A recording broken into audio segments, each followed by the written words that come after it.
Hello student, आज हम सीखने जा रहे हैं आपके ईवीएस का chapter number 3 developmental journey of seed. आपको यहाँ पर एक पिक्चर दिखाई दे रही है। ओके, ये पिक्चर किसकी है? यहाँ पर जो आपको पिक्चर दिखाई दे रही है वो एक सीड की पिक्चर है। ठीक है, हमें इसी के बारे में आज पढ़ना है कि आखिर हम लोग जो खाना खाते हैं वो कैसे आता है और वो कहाँ से आता है। ठीक है, कैसे एक छोटा सा जो सीड होता है वो ज़मीन में जाके बड़ा सा पेड़ बन जाता है। ठीक है, आज हमें जो आपकी स्टडी करनी है वो इसी के रिलेटेड है। हम लोग सबसे पहले क्या करेंगे, ये पिक्चर जो है उसे ध्यान से देखेंगे और धीरे धीरे हम लोग ये सारे क्वेश्चन के आंसर देते जाएंगे और हम इसके बारे में ज़्यादा जानकारी लेते जाएंगे। ओके, आपका सबसे पहला question, what do you see in the first picture. आपके जो ये बुक है उसके पहले पिक्चर में आपको क्या दिखाई दे रहा है? यहाँ पर एक सीड है, सीड माने छोटा सा बीज, और यहाँ पर क्या है? और सनलाइट है, ठीक है, और ज़मीन है ना। देन नीचे क्या लिखा हुआ है? सेकंड नंबर का question, what is seen in the second picture. यहाँ पर देखिए सेकंड वाला पिक्चर आपको उसमें क्या दिखाई दे रहा है? ये जो सीड है वो ज़मीन के अंदर बोया जा रहा है। यहाँ पर क्या हो रहा है? बारिश हो रही है, ठीक है, और यहाँ पर क्या है? मून है, ठीक है। यहाँ पर आपका थर्ड नंबर का picture, which season is seen in the third picture. यहाँ पर आपका question number 3, which season is seen in the third picture. Third picture में आपको क्या दिखाई दे रहा है? बारिश दिखाई दे रही है। ये कौन सी सीजन हो सकती है? मॉनसून की, राइट। यहाँ पर आपका 4 नंबर का question, what do you see in the fourth picture. देखिए, जब भी बारिश होती है, जब भी सीड जो होता है उसको पानी मिलता है तो वो धीरे धीरे बढ़ के एक बड़ा सा ट्री बन जाता है। ओके, ये है डेवलपमेंट जर्नी ऑफ सीड। हमें इसी के बारे में आज आगे स्टडी करनी है। यहाँ पर हमें एक एक्टिविटी करनी है, ठीक है। वो एक्टिविटी क्या करनी है? हमें थोड़े से सीड जो हैं उसे कलेक्ट करने हैं। जैसे यहाँ पर देखिए मैंने कुछ सीड है उसको इकट्ठा करके रखा है। ओके, ये सीड है, यहाँ पर ये सेग्रीगेट नहीं किया गया, इसमें पल्सेस हैं, सीरियल्स हैं, ठीक है। तो इस तरह से हमें कुछ सीड को इकट्ठा करना है। देन हमें क्या करना है? यहाँ पर हमें उस सब को इकट्ठा करना है एक साथ और उसको अलग अलग सीड को सेपरेट करना है। कैसे? हम लोग उसके ऊपर अगर कोई स्टोन या तो फिर कोई भी पत्थर वगैरह उसके ऊपर मारेंगे या फिर हैमर जो होती है उसको हम उसके ऊपर मारेंगे तो वो जो सीड होगा उसके 2 पार्ट हो जाएंगे। जैसे कि यहाँ पर ये चिकपी है, अगर मैं इसको तोड़ूँ तो इसके इस तरह से 2 पार्ट हो जाएंगे, ठीक है। ये 1 पार्ट एंड ये 2 पार्ट। इस तरह से इसके 2 पार्ट हो जाएंगे। ओके, आपको भी ये ट्राई करना है आपके घर के कोई बड़े के साथ में मिलके। इसके साथ आपको सीड को अगर तोड़ेंगे हम तो उसका ऊपर का ये छिलका है वो निकल के इसके इस तरह से 2 पार्ट हो जाएंगे। आपको इस तरह से बारी बारी से सारे जो सीड होते हैं, जैसे बीन, ग्रीन, फिर विट होता है, मेज होती है, ओके, उसको इकट्ठा करके उसके ऊपर ये ट्राई करनी है कि इसको तोड़ते हैं तो इसके साथ क्या होता है। जैसे ही आप इसको तोड़ोगे तो आपको एक कंक्लूजन मिलेगा, आपको एक एक्टिविटी का कंक्लूजन मिलेगा। क्या करेंगे हम लोग? फिर उसको, ये जो सीड हमने तोड़े उसको इस टेबल के हिसाब से हम लोग यहाँ पर स्टडी करेंगे। Seed with 2 equal half. यहाँ पर आपको कुछ सीड ऐसे मिलेंगे जिसके 2 इक्वल हाफ होंगे। जैसे मैंने आपको ये चिक बताया था, चिक भी अभी बताया था, तो उसका हमने क्या किया था? उसके 2 इक्वल एक जैसे पार्ट हमें मिले थे, है ना। सेम उसी तरह हम लोग ग्रीन ग्राम को भी अगर तोड़ेंगे तो उसके भी हमें 2 इक्वल पार्ट मिलेंगे। इस तरह से हम अलग अलग जो सीड हैं उसको, जो बीज है हमारे पास, उसको तोड़ के हम लोग देखेंगे कि इसके साथ क्या हो रहा है। फिर आपको कुछ सीड ऐसे मिलेंगे, seed which have been broken into pieces और टर्न इंटू पाउडर फॉर्म। वो 2 पीसेस में या तो फिर बहुत ज़्यादा पीसेस में टर्न हो जाएंगे, उसका ब्रोकन हो जाएंगे और उसका पाउडर हो जाएगा। पीसेस ऑफ पाउडर सीड है living oily spot on paper during rubbing.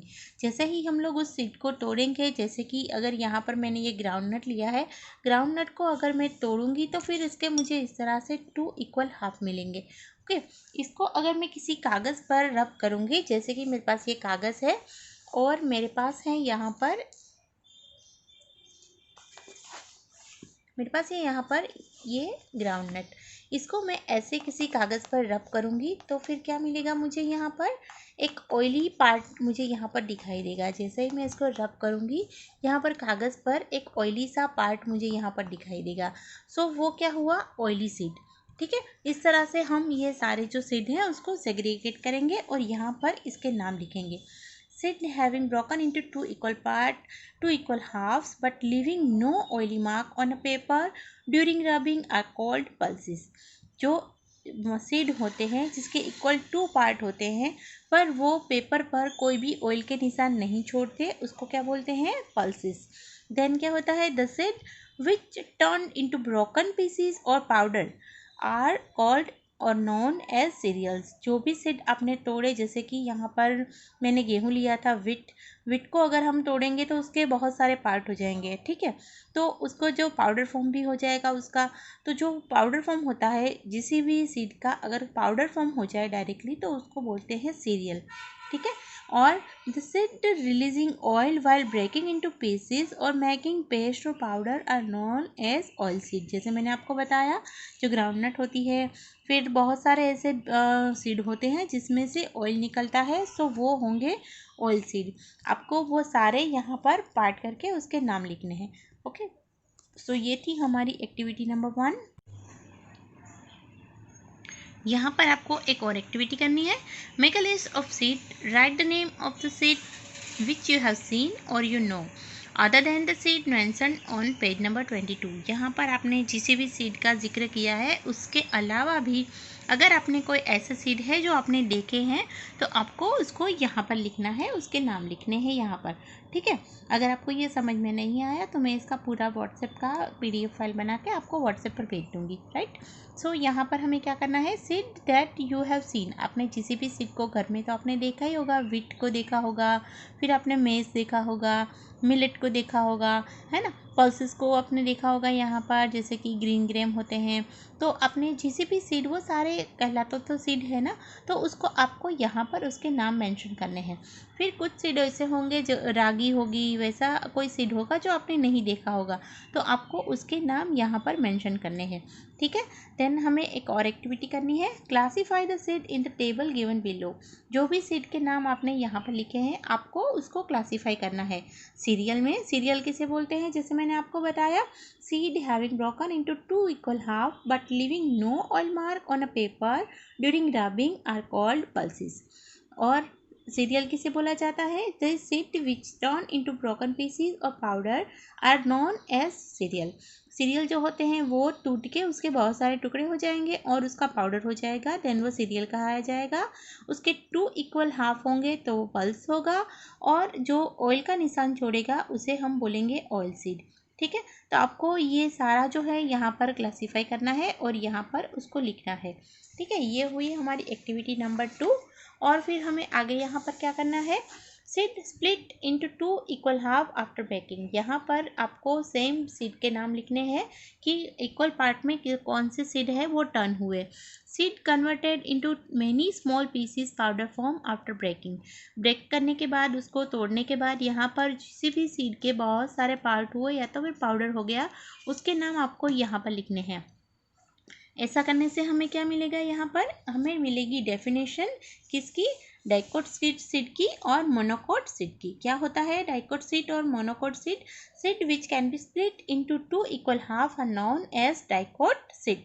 जिसके 2 इक्वल हाफ हो जाते हैं उसको बोलते हैं डाइकोट, यानी कि द्विदल वनस्पति जिसको बोला जाता है, द्विदल सीड बोला जाता है, जिसके 2 पार्ट होते हैं. डाई माने 2, ठीक है. Seed which can not split into 2 equal half are known as monocot. Monocot का मतलब होता है सिंगल. सिंगल यानी कि जिसको तोड़ने के बाद जिसका डायरेक्टली पाउडर हो जाए वैसे सीड, ठीक है. तो यहाँ पर हमें 2 डेफिनेशन मिलेगी, किसकी? डाइकोट सीड की और मोनोकोट सीड्स की, राइट. फिर हमें आगे यहाँ पर उनको क्लासीफाई करना है, मोनोकोट सीड और डाइकोट सीड को. आपको अभी उसकी डेफिनेशन पता चल गई कि क्या होता है वो दोनों, तो उसके हिसाब से आपको यहाँ पर उसका क्लासिफिकेशन करना है. व्हीट का, पिजन पी का, मस्टर्ड का, रिप्ड गोर्ड का, बाजरा, मेज, राइस एट्सेट्रा, ठीक है. आपको यहाँ पर उसका क्लासिफिकेशन करना है. अगर आपको ये दोनों डेफिनेशन ठीक से पता चल गई कि किसी भी सीड को तोड़ने से उसके 2 इक्वल हाफ होते हैं तो वो डाइकोट सीड है, और अगर उसको तोड़ा जाए, उसका डायरेक्टली पाउडर फॉर्म हो जाए, देन उसको क्या बोलते हैं? मोनोकोट सीड, ठीक है. यहाँ पर आपको उसका क्लासिफिकेशन करना है. अभी जो मानसून का सीज़न चल रहा है तो हमें एक छोटी सी एक्टिविटी करनी है। आपको क्या करना है, घर पे आपको पुराना चाय का कप पड़ा होगा या तो फिर कोई प्लास्टिक की बैग या तो फिर आपके घर में कोई खुली जगह होगी, है ना, जहाँ पर आपके पौधे वगैरह रखते होंगे आप। तो आपको क्या करना है, किसी भी 2 या 3 मोनोकोट या तो फिर डाइकोट सीड को आपको कलेक्ट करना है घर से और उसको आपको ज़मीन में बो देना है या तो फिर टी का जो कप होगा पुराना सा उसमें आपको उसको लगा देना है। पौधा लगाना है आपको, पौधा नहीं लगाना बट आपको ऐसे जो सीड होते हैं उसको ज़मीन के अंदर आपको बोना है। ठीक है, इससे क्या होगा कि थोड़े दिनों में आपको पता चलेगा कि ये जो है उसके ऊपर सनलाइट वगैरह पड़ेगा तो फिर धीरे धीरे उसमें से सीड में से एक पौधा कैसे निकलता है ये आपको इस एक्टिविटी से पता चलेगा। आप घर के किसी बड़ी को साथ में रखिएगा, वो आपकी हेल्प करेगा कि किस तरह से पौधे को बोया जाता है, किस तरह से सीड को ज़मीन में सोक किया जाता है और फिर उसको धीरे धीरे पानी वगैरह दे के, अभी तो मानसून का सीज़न है, अगर आप उसको बाहर रख देंगे तो भी वो अपने आप ही पनपने लगेगा। ठीक है, आपको उसको डेली ऑब्जर्व करना है और उसके ऑब्जर्वेशन आपको अपनी नोटबुक में लिखने हैं। आपने जो सीड को सो किया है उसका जो ऑब्जर्वेशन है वो आपको यहाँ पर क्वेश्चन के फॉर्म में लिखना है। Right the names of the seed which have sprouted first. आपने जो सीड ज़मीन में लगाया उसमें आपने शायद ग्रीन ग्राम लगाया होगा, विट लगाया होगा या तो फिर चिकपी लगाया होगा, है ना। तो अगर आपको उसने ज़मीन के अंदर आपने उसको लगाया तो फिर सबसे पहला पौधा जो था वो कौन सा बाहर निकला, आपको वो यहाँ पर लिखना है। अगर आपने ग्रीन ग्राम या तो फिर विट लगाया है तो यहाँ पर आपको लिखना है कि विट या तो फिर ग्रीन ग्राम जो है वो सबसे पहले स्प्राउट हुआ था। देन क्या होगा, सेकंड वन आंसर कौन सा है हमारा, which seed have grown by the 5th day. जब आपने ये पौधा लगाया, जब आपने ये सीड को ज़मीन में सो किया तो उसके बाद 5th डे जब हुआ तब उसका कौन सा जो सीड है वो ग्रो करना शुरू हुआ। देन यहाँ पर आपको आंसर देना है विच सीड ग्रोन द टोलेस्ट। इनमें से कौन सा जो सीड था वो सबसे लंबा हुआ।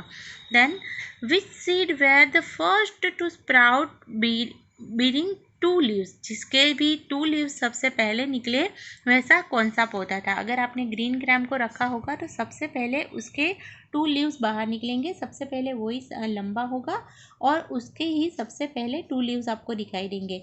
सो ये है आपके ऑब्जर्वेशन। आपको ये अपनी साइंस की नोटबुक में भी लिखना है कि आपने कैसे उसको सो किया था ज़मीन में या तो फिर किसी कप में वगैरह में। ठीक है, प्लास्टिक की बैग, कप आप कुछ भी ले सकते हो या तो फिर ओपन स्पेस में भी आप इसकी ये एक्टिविटी कर सकते हो। आपको ये सारा जो एक्सपेरिमेंट है वो आपको अपनी साइंस की नोटबुक में लिखना है, राइट। अभी तक हम ये जो डेवलपमेंट जर्नी ऑफ सीड जिसके बारे में हम लोग स्टडी कर रहे थे उसी पूरी प्रोसेस को जर्मिनेशन कहा जाता है। क्या कहा जाता है उसको, जर्मिनेशन। जर्मिनेशन मतलब ज़मीन में किसी भी पौधे को या तो फिर किसी सीड को बोना और वो धीरे धीरे करके बड़ा कैसे होता है उसके बारे में स्टडी करना, जर्मिनेशन। ठीक है, तो यहाँ पर हमें वो जर्मिनेशन की पूरी जो प्रोसेस है उसको यहाँ पर ड्रॉ करना है। एक सीड आपको पहले ड्रॉ करना है, देन उसको ज़मीन में रोपने के बाद क्या होता है, फिर वो उसके रूट कैसे निकलते हैं, फिर वो ज़मीन को बर्स्ट करके बाहर कैसे निकलता है और फिर वो पूरा ट्री कैसे बन जाता है, उसके बारे में आपको यहाँ पर ये पूरी प्रोसेस ड्रॉ करनी है। ठीक है, यहाँ पर एक ऑब्जर्वेशन दिया गया है आपको, उसके बारे में हमें डिस्कस करनी है। यहाँ पर क्या क्या बताया गया है, सबसे पहले यहाँ पर एक बीज जो है उसको ज़मीन में बोया गया है सीड को। देन उसके क्या हुआ है, बर्स्ट होके उसके रूट निकल आए हैं, फिर वो ज़मीन से बाहर निकला है, देन वो धीरे धीरे बढ़ के यहाँ पर एक पौधे में तब्दील हो गया है, राइट। तो ये है पूरी जर्मिनेशन की प्रोसेस जो आपको यहाँ पर ड्रॉ करनी है, राइट।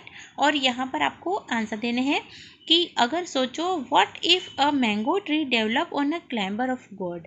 अगर कोई लौकी के पौधे पर, लौकी का जो क्लाइंबर होता है उस पर अगर सोचो कि मैंगो निकल आए तो फिर क्या होगा, ये आपको सोचना है और फिर मुझे आंसर देना है। ठीक है, if there were no seed in the world, अगर दुनिया में कहीं पर सीड नहीं होते तो क्या होता। चलो इसका आंसर मैं आपको दे देती हूँ। If there were no seed in the world there will be not a tree at all. कहीं पर भी कोई ट्री नहीं होता क्योंकि सारे जो ट्री होते हैं वो एक सीड से ही बनते हैं, राइट। तो अगर दुनिया में सीड नहीं होता तो कहीं पर भी कोई भी ट्री आपको दिखाई नहीं देता, है ना। तो यहाँ पर हमें ये हमारा जर्मिनेशन जो प्रोसेस है उसको पूरा आपको स्टडी करना है और जो भी आंसर आपको इसके रिलेटेड है वो आपको अपनी टेक्स्ट बुक में लिख के मुझे सबमिट करवाना है।